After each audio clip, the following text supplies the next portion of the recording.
Hey, I'm Stephie James. This is Stephie Plays and Sings. It's Matt Man.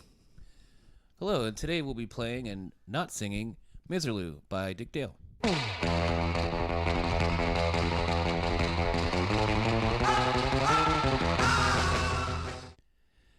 Dick Dale was born in 1937 in Boston, Massachusetts, and as a teenager, he and his family moved to Southern California, where he began surfing and playing guitar in country, western, and rockabilly groups. In the late 1950s, there was this fascination with surf culture across the country, and Dick Dale had kind of just put himself right in the center of all that. It's not really fair to say that he totally invented surf music, because there were others kind of doing it at the time, dabbling a little bit, but he was definitely an early pioneer and would become the definitive surf guitar guy.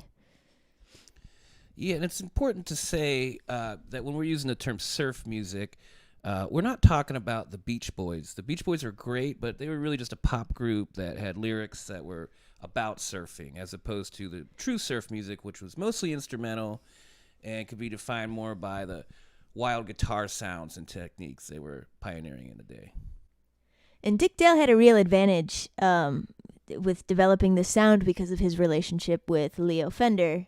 A bunch of the great amps that Leo Fender built were actually road tested by Dick Dale and kind of adjusted and developed with him in mind. They added a real reverb unit.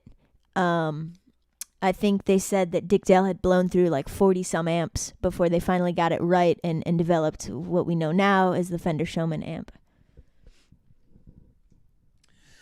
And at this time, as he was developing this surf music sound, the first show that he ever played, the only people in attendance were 17 of his surfer friends, who were actually the ones to first call him the king of the surf guitar. As he started gaining popularity, he's having regional hits, surf music's kind of becoming something in the public conscious. A fan actually dared him to try and play a song on just one string.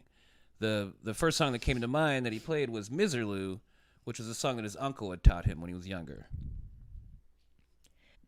The tune Miserlou, which would become his most iconic song, was originally a traditional folk song from the Eastern Mediterranean region, and nobody really knows exactly its origins. It dates so far back that there's no author credited or composer or anything, but it dates back to the Ottoman Empire, and a bunch of cultures have kind of claimed it as their own, whether it's the Arabic versions or the Greek versions, Turkish, Persian.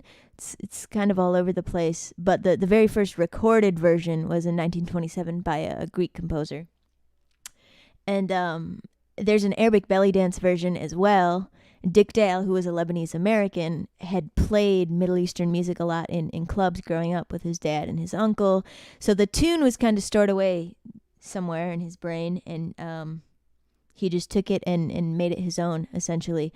Made it a rock and roll song, sped it up a lot, was using a staccato picking pattern that he had actually developed trying to emulate drummer Gene Krupa. So he was essentially adapting drum technique onto a single guitar string, which is pretty cool. And the result of all this was one of the most important songs in rock and roll guitar. There had been Chuck Berry, and there had been other great guitar players, but nobody that just played at top volume and just kind of really played the guitar like a weapon or something. One of the first tunes utilizing Arabic scales in Western pop music. It was one of the first real guitar shredder tunes.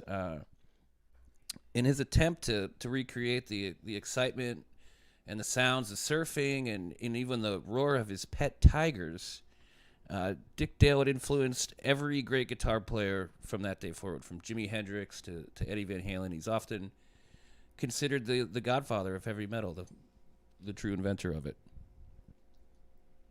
And now we're going to take a crack at it.